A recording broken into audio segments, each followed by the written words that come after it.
আপনারা একটু আমাকে হেল্প করেন। আপনারা যদি হেল্প করেন হয়তো তাহলে আমি বাঁচতে পারবো, আপনারা যদি হেল্প না করেন হয়তো আমি মারা পড়ে যাব। একটু হেল্পের কারণে যদি আমি বাঁচতে পারি হয়তো আমার পরিবারটা বেঁচে যাবে।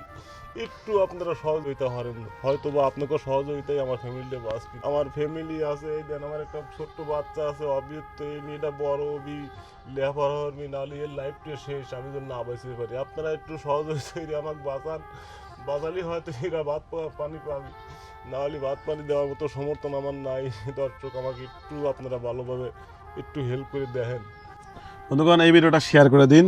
কোনো বিত্তবান মানুষের চোখে বা কোনো প্রবাসী ভাইয়ের চোখে পড়ুক, এমন একজন মানুষের 2-2.5 লাখ টাকার জন্য এই ফ্যামিলিটা ঝরে যাক আমরা চাই না। শোনার মতো একটু দেখেন, চোখ বেয়ে কিন্তু জল নেমে এসেছে, কান্না করতে, বাবার জন্য কান্না করতে করতে ওর চোখ কিন্তু লাল টকটকে হয়ে গেছে। মেয়েরা কিন্তু বাবার পাগল বেশি হয়। দেখেন, এরকম একটা মেয়ে বাবার পাশে বসে আজকে এভাবে আকুতি মিনতি জানাচ্ছে। তো এই মানুষগুলোর পাশে আপনারা দাঁড়ান। এই ভিডিওগুলো বেশি বেশি করে আপনারা শেয়ার করবেন। আসসালামু আলাইকুম।